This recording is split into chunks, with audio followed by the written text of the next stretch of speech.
Hello everyone, welcome to my YouTube channel.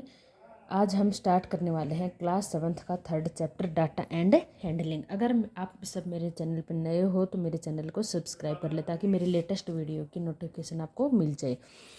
चलो start करते हैं। आज का हमारा टॉपिक रहेगा डाटा हैंडलिंग। तो हम सबसे पहले डाटा हैंडलिंग के बारे में समझते हैं। डाटा हैंडलिंग, तो डाटा क्या होता है? Data is the information which are given. जो भी इंफॉर्मेशन हमें गिवन में होती है उसे कहते हैं हम डाटा। हैंडलिंग क्या होता है? कोई भी इंफॉर्मेशन हमें गिवन है उसको कलेक्ट करना हैंडलिंग कहलाता है। तो डाटा हैंडलिंग में क्या होता है? डाटा को इस टाइप से कलेक्ट करना कि उसमें से कुछ इन्फॉर्मेशन निकल के आए, तो उसे कहते हैं हम डाटा हैंडलिंग। जैसे कुछ भी है, हमने काफ़ी सारे हॉस्पिटल्स में रिपोर्ट्स को देखा होगा कैसे अरेंज करके रखते हैं, तो उससे इन्फॉर्मेशन उनको पता चल जाती है कहाँ किसकी क्या रिपोर्ट है, किस रिपोर्ट में क्या मेंशन कर रखा है। या फिर स्कूल में बच्चों के स्टूडेंट्स के मार्क्स होते हैं, वो कैसे अरेंज करने होते हैं, फिर हमें इजीली फाइंड आउट कर सकते हैं उसमें से किसके ज़्यादा मार्क्स आए, किसके कम मार्क्स आए, कहाँ इम्प्रूव करने की ज़रूरत है, कौन इंटेलिजेंट है, क्या है, ये सब। नेक्स्ट और भी कुछ हो सकते हैं, जैसे कि स्टूडेंट्स की हाइट या वेट के बारे में डिटेल दे रखी हो, तो वो डाटा कलेक्ट करके हम इंफॉर्मेशन फाइंड आउट कर सकते हैं। तो इसे कहते हैं डाटा हैंडलिंग। जैसे कोई भी स्कूल है, उसमें स्टूडेंट्स के मार्क्स गिवन हैं। कोई भी 10 स्टूडेंट्स हैं, उनके मार्क्स गिवन है, जैसे 5 7 7 6 4 5 8 5 8 9। ये कोई भी 10 स्टूडेंट्स के क्या गिवन है? मार्क्स। क्लास के स्टूडेंट्स के मार्क्स गिवन है। तो इसको हम इस टाइप से अरेंज करें कि हमें कुछ इन्फॉर्मेशन फाइंड आउट हो, इसे ही कहते हैं डाटा हैंडलिंग। डाटा का मीन्स होता है इन्फॉर्मेशन जो हमें गिवन में होती है। ठीक है, तो देखो इस डाटा हैंडलिंग को हम मैनी टाइप से रिप्रेजेंट कर सकते हैं। इसका एक मेथड होता है, हम क्या क्या डिस्कस करेंगे? डाटा हैंडलिंग रिप्रेजेंट करना टेबुलर फॉर्म में, और लास्ट रहेगा हमारा अर्थमेटिक मीन। छोटे छोटे टर्म्स होते हैं इस मीन, रेंज, मोड, मीडियन, ये सब डिस्कस करेंगे। तो डाटा हैंडलिंग मैंने बता दिया है। डाटा हैंडलिंग को रिप्रेजेंट करना टेबुलर फॉर्म में। टेबुलर फॉर्म में कैसे रिप्रेजेंट करते हैं? टेबल्स। टेबल का तो आपको पता ही होगा, लास्ट क्लास में आपने रीड किया होगा। देखो, जैसे कोई भी मार्क्स है और ये होता है एक टैली मार्क्स। क्या होता है? Tally marks. देखो, 1 को कैसे रिप्रेजेंट करते हैं टैली मार्क्स में? ऐसे। 2 को कैसे रिप्रेजेंट करते हैं? 2 लाइन लगा के। 3 को कैसे रिप्रेजेंट करते हैं टैली मार्क्स में? 3। 4 को कैसे रिप्रेजेंट करते हैं? 1 2 3 4। ओके। 5 को कैसे रिप्रेजेंट करते हैं? 1 2 3 4 और एक अपर से कट होगी, ये होता है 5। 1 2 3 4 और एक ऊपर से कट कर देंगे, ये होता है 5 को रिप्रेजेंट करने का। ये 6 1 2 3 4, ये 5 और 6, ये 6 को ऐसे ही 7 करेंगे तो आगे बढ़ते जाएंगे। ओके, ये टैली मार्क्स में रिप्रेजेंट करने का मेथड होता है टेबल्स में। तो अब हमारा जो एग्जाम्पल गिवन है इसको देखते हैं। इसमें होता है मार्क्स, सेकंड होता है टैली मार्क्स, और एक चीज़ और आती है इसमें, फ्रीक्वेंसी। फ्रीक्वेंसी क्या होती है? कोई भी मार्क्स कितने टाइम्स रिपीट हो रहा है, कितनी ज़्यादा बार आ रहा है, तो वो होती है फ्रीक्वेंसी। जैसे 7 मार्क्स है, वो कितनी बार आ रहा है? तो 2 टाइम्स, तो ये क्या होगी? 2 इसकी फ्रीक्वेंसी। ओके, ये रिप्रेजेंट करने का तरीका है टेबल्स में मार्क्स को रिप्रेजेंट करने का। तो देखो, सबसे पहले लेते हैं हम 4। 4 मार्क्स कितने बार आ रहे हैं, कितने टाइम्स रिपीट हो रहे हैं? 1 टाइम्स, तो इसकी टैली मार्क्स भी क्या होगा? 1। अब देखते हैं 5। 5 मार्क्स कितने बार है? 1 2 3, कितने टाइम्स आ रहे हैं? 3 टाइम्स। तो टैली में कैसे रिप्रेजेंट करेंगे? 1 2 3। ओके, नेक्स्ट देखते हैं 6। 6 कितने टाइम्स आ रहा है? ओनली 1 टाइम्स, तो 1। ओके, 7 को देखते हैं। 7 कितने टाइम्स है? 1 2, 2 टाइम्स, तो 2 टाइम्स ऐसे रिप्रेजेंट करेंगे। नेक्स्ट है हमारा 8। 8 को कैसे रिप्रेजेंट करेंगे? 1 2, 2 टाइम्स है तो 2। 9 कितने टाइम्स है? 1, तो 1। ओके, ये मेथड होता है टेबल में रिप्रेजेंट करने का डाटा को। ओके। डाटा को जब भी टेबल में रिप्रेजेंट करते हैं, स्टूडेंट्स के मार्क्स को टैली मार्क्स में रिप्रेजेंट करते हैं, तो ऐसे करते हैं। फ्रीक्वेंसी क्या होती है? फ्रीक्वेंसी होती है कि कोई भी मार्क्स कितनी टाइम्स आ रहा है, जैसे 2 टाइम्स आ रहा है, 3 टाइम्स आ रहा है, कितने टाइम्स वो मार्क्स आता है, उसको बोलते हैं हम फ्रीक्वेंसी। ठीक है। अब नेक्स्ट टर्म रहेगी हमारी अर्थमेटिक मीन। नेक्स्ट टर्म क्या है हमारी? Arithmetic mean. अर्थमेटिक मीन क्या होता है? अर्थमेटिक मीन का मीनिंग होता है एवरेज। एवरेज निकालना, एवरेज फाइंड आउट करना, या कोई भी ऑब्जर्वेशन दे रखी है उसके सेंट्रल में क्या कौन सी ऑब्जर्वेशन होगी वो फाइंड आउट करना। जैसे किसी भी स्टूडेंट्स के 3 सब्जेक्ट्स में हमें मार्क्स गिवन है, जैसे कोई भी स्टूडेंट है कुणाल, उसके 3 सब्जेक्ट्स में हमें मार्क्स दे रखे हैं। तो एक सब्जेक्ट में उसके मार्क्स आए 69, सेकंड सब्जेक्ट में उसके मार्क्स आए 80, थर्ड सब्जेक्ट में उसके मार्क्स आए 85। तो हम बोलते हैं कि इस कुणाल के एवरेज मार्क्स कितने हैं। एवरेज मतलब ऑलमोस्ट वो कितने मार्क्स हैं टोटल्स को मिला के। तो चलो देखते हैं एवरेज मार्क्स कैसे फाइंड आउट करते हैं। पहले हम इन तीनों को ऐड कर लेते हैं। 69 + 80 + 85, तो कितने सब्जेक्ट हैं? 1 2 3, तो 3 से क्या कर देंगे हम? डिवाइड। इनको ऐड कर लेते हैं। 9 और 5 4, तो 16, 24, तो ये 23 डिवाइड्स बाई 3, तो ये हो जाएगा 7 8 78। तो इसके एवरेज मार्क्स कितने आए? टोटल तीनों सब्जेक्ट को मिला के इसके एवरेज मार्क्स कितने आए? 78। तो इट मीन्स मीन का फॉर्मूला क्या बना हमारा? ऊपर क्या किया था हमने? सम। किसका सम किया था? Of all observation. जो भी ऑब्जर्वेशन हमें गिवन में थी उन सब का क्या कर लिया था हमने? Sum of all observation divide by कितने ऑब्जर्वेशन थे काउंट करके? 1 2 3, तो नंबर ऑफ ऑब्जर्वेशन, जितने भी ऑब्जर्वेशन है वो नंबर्स में कितनी है उनको काउंट करके हम लिखेंगे नंबर ऑफ ऑब्जर्वेशन, और ऊपर होगा सम ऑफ ऑल ऑब्जर्वेशन। जो भी ऑब्जर्वेशन हमें गिवन में होगी, ये तो मार्क्स है, कोई और भी डाटा होगा जो भी हमें गिवन में होगा, कि जैसे कोई भी 2 टैंक है तो उनमें कितना लीटर मिल्क आता है, तो एक में जैसे 20 लीटर मिल्क आता है, दूसरे में 60 लीटर मिल्क आता है। ठीक है, तो इनके एवरेज मिल्क कितना आता है दोनों टैंक में मिला के? तो इसकी क्या करेंगे? Sum of all observation divide by number of observation. तो ये कितना आया? 80/2 = 40। तो 40 लीटर मिल्क आता है टैंक में। तो ये होती है अर्थमेटिक मीन। अर्थमेटिक मीन को हम एवरेज भी कह सकते हैं। एवरेज निकालने का क्या फॉर्मूला है? Sum of all observation. जो भी ऑब्जर्वेशन हमें गिवन है उसका सम कर देंगे, डिवाइड में आएगा नंबर ऑफ ऑब्जर्वेशन। जितने भी नंबर ऑफ ऑब्जर्वेशन है उनको काउंट कर देंगे, जितने भी नंबर ऑफ ऑब्जर्वेशन है उससे क्या कर देंगे? डिवाइड। ऊपर सभी ऑब्जर्वेशन का सम, नीचे नंबर ऑफ ऑब्जर्वेशन करके हम अर्थमेटिक मीन फाइंड आउट कर सकते हैं। इसमें एक्सरसाइज में इसके काफ़ी सारे क्वेश्चंस आएंगे, तो उसके बारे में बाद में देखते हैं। नेक्स्ट टर्म है हमारी रेंज। अब चलो हम रेंज के बारे में डिस्कस करते हैं। रेंज क्या होती है?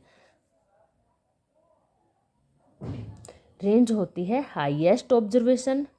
जो भी ऑब्जर्वेशन हमें गिवन है उसमें जो हाईएस्ट नंबर है या highest observation divide by lower observation, उसमें से लोवेस्ट ऑब्जर्वेशन को क्या कर देंगे? डिवाइड। हाईएस्ट ऑब्जर्वेशन में से लोवेस्ट ऑब्जर्वेशन को डिवाइड करेंगे तो हमें क्या मिलती है? रेंज। जैसे कि कुछ भी गिवन है 2 7 5 3 8 9 10 3। ओके, तो इसमें रेंज क्या होगी? रेंज क्या होता है? Highest observation. इसमें से हाईएस्ट ऑब्जर्वेशन क्या है? 10। 10 क्या है यहाँ पे? Highest observation. तो 10 माइनस में लोवेस्ट ऑब्जर्वेशन क्या है यहाँ पे? 2। तो 10 - 2 = 8। ये होती है रेंज। ओके, नेक्स्ट टर्म हमारी आती है मीडियन। मीडियन क्या होती है? कोई भी हमें डाटा गिवन है, जैसे हम ये डाटा ले लेते हैं। ओके, 2 7 5 3 8 9 10।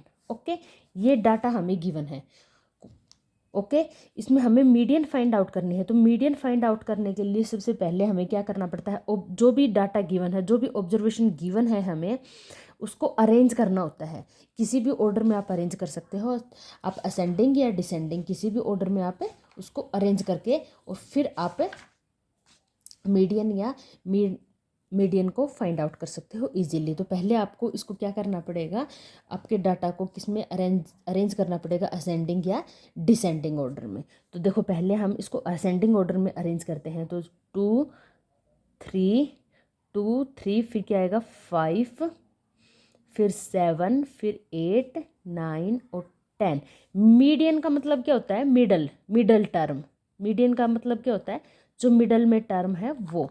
ओके, तो मिडल टर्म क्या होती है, मीडियन का सबसे सीधा सा फॉर्मूला है कि पहले जो भी डाटा या टर्म्स गिवन है आपको उसको अरेंज करना है असेंडिंग या डिसेंडिंग ऑर्डर में। अरेंज करने के बाद आपको मिडल टर्म लेनी है। देखो मिडल टर्म क्या होगी, 3 टर्म यहाँ है और 3 यहाँ, तो मिडल में क्या है 7। तो 7 क्या हो जाएगी हमारी मीडियन। मिडल टर्म ही मीडियन होता है 7। और कुछ एग्जांपल्स देखते हैं, जैसे हमें ऑब्जर्वेशन गिवन है 35 32 35 42 38 32 34। इसको हम अरेंज करते हैं। सबसे पहले अरेंज करना होगा, टर्म्स को पहले अरेंज करेंगे, then we find middle term. Middle term is median of the given observation. तो पहले हम इसको अरेंज करते हैं असेंडिंग ऑर्डर में। तो 32 2 टाइम्स है, फिर आएगा 34, देन 35 हो गया, उसके बाद 38 एंड लास्ट वन इज 42। तो इसकी मिडल टर्म फाइंड आउट करने के लिए 3 यहाँ छोड़ दिए और 3 लास्ट में छोड़ दिए। 7 टर्म है, 3 लेफ्ट साइड में छोड़ दिए, 3 राइट साइड में। तो मिडल टर्म क्या है 35 मिडल टर्म है। तो मिडल टर्म ही क्या होती है हमारी मीडियन। तो मीडियन क्या होगा यहाँ पे 35। ये आगे हम एक्सरसाइज के क्वेश्चन करेंगे तब और भी अच्छे से समझ में आएगा। ओके, लास्ट टर्म है हमारी मोड। मोड क्या होता है, मोड होता है जो भी आपको ऑब्जर्वेशन गिवन है उसमें जो ज़्यादा टाइम्स आता है, जो भी ऑब्जर्वेशन रिपीट होता है, मोस्ट ऑफन जो टर्म्स आपकी बार बार रिपीट होती है उस ऑब्जर्वेशन को क्या कहते हैं मोड। जैसे कि ये एग्जांपल लेते हैं 35 32 35 42 38 32 34। अब इसमें देखो ज़्यादा टाइम्स कौन सा रिपीट हो रहा है वो देखते हैं। इसके आगे एक और लेते हैं,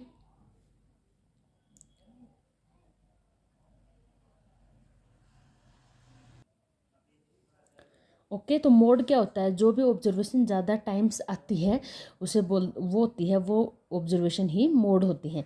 जैसे देखो 32 कितने टाइम्स आ रहा है 2 टाइम्स, 35 1 2 एंड 3 टाइम्स। तो और कोई रिपीट हो रहा है नहीं। तो देखो इसमें सबसे ज़्यादा टाइम्स क्या आ रहा है 35, तो 35 ही क्या होगा यहाँ पे मोड। ओके, एक और एग्जांपल लेके देखते हैं, जैसे 1 1 2 4 3 2 1 2 2 4। अब देखो 1 कितने टाइम्स आ रहा है 1 2 3 3 टाइम्स। 2 कितने टाइम्स आ रहा है 1 2 3 4 4 टाइम्स। 4 कितने टाइम्स आ रहा है 2 टाइम्स। तो सबसे ज़्यादा क्या आ रहा है 2, तो मोड क्या होगा 2। जो सबसे ज़्यादा टाइम्स ऑब्जर्वेशन आती है उसे ही क्या बोलते हैं मोड। ओके ओके, तो यहाँ हमारा मोड हो गया था 2। तो अब हमारी मोड की डेफिनेशन क्या बनी, the mode of a set of observation. Mode क्या होता है सेट ऑफ ऑब्जर्वेशन का, is the observation that acquire most often, जो मोस्ट ऑफन जो सबसे ज़्यादा टाइम्स अक्वायर करती है उस सेट ऑफ ऑब्जर्वेशन को क्या कहते हैं मोड। जैसे यहाँ पे 2 4 टाइम्स रिपीट हुआ है, तो सबसे ज़्यादा कौन सी टर्म आई है 2, तो यहाँ मोड क्या होगा 2। और मीडियन की क्या डेफिनेशन बनी थी, अरेंज इन असेंडिंग और descending order of the observation. Observation को या टर्म्स को पहले अरेंज करना है असेंडिंग या डिसेंडिंग ऑर्डर में, then the middle term is called median. जो मिडल टर्म होगी वो ही हमारी क्या होती है मीडियन। तो आज हमने क्या क्या डिस्कस किया, सबसे पहले हमने डिस्कस किया था डाटा हैंडलिंग। डाटा हैंडलिंग क्या होता है मैंने बता दिया, इन्फॉर्मेशन को कलेक्ट करना ही डाटा हैंडलिंग कहलाता है। अब इसको टेबल में कैसे रिप्रेजेंट करते हैं वो सब हमने देखा था। उसके बाद अर्थमेटिक मीन, अर्थमेटिक मीन मतलब होता है एवरेज।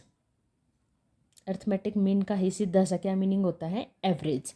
एवरेज फाइंड आउट करने के लिए हम अर्थमेटिक मीन को यूज करते हैं। इसका फॉर्मूला होता है sum of all observations divide by number of observation. Sum of all observation divide by number of observation. Observation का सम डिवाइड करेंगे उसको नंबर ऑफ ऑब्जर्वेशन से। नेक्स्ट टर्म थे हमारे रेंज। रेंज क्या होता है, highest observation divide by lower observation. Highest observation में से सब्ट्रैक्ट कर देंगे लोअर ऑब्जर्वेशन को। जैसे यहाँ पे हाईएस्ट क्या थी 10 और लोवेस्ट क्या है 2, तो इसको सब्ट्रैक्ट करके 8 आया। ये हमारा क्या है, रेंज। मीडियन। मीडियन क्या होता है, मीडियन का मतलब होता है मिडल टर्म। लेकिन मिडल टर्म ऐसे सीधे सीधे फाइंड आउट नहीं कर सकते। जैसे कोई भी हमें ऑब्जर्वेशन गिवन है तो इसमें हम मिडल टर्म देखेंगे, तो देखो यहाँ पे हमारी मिडल टर्म क्या आई 3, लेकिन ये हमारी मीडियन नहीं होगी। क्यों नहीं होगी, क्योंकि पहले जो गिवन डाटा है उसको हम अरेंज करेंगे असेंडिंग और डिसेंडिंग ऑर्डर में, then we find median. Okay, direct median find out नहीं कर सकते, पहले इसको अरेंज करना पड़ेगा। आपकी चॉइस है, वो आप कुछ भी कर सकते हो, जैसे अरेंज कर सकते हो असेंडिंग ऑर्डर में या डिसेंडिंग ऑर्डर में, देन फाइंड मीडियन। मीडियन हम इजीली फाइंड आउट कर सकते हैं। नेक्स्ट टॉपिक आता है हमारा मोड। मोड क्या होता है, जो भी ऑब्जर्वेशन जो मोस्ट ऑफन होता है, जो अक्वायर करता है, जैसे मतलब जो ज़्यादा टाइम से आता है, जो भी ऑब्जर्वेशन ज़्यादा टाइम से आती है वही हमारा क्या होता है, मोड।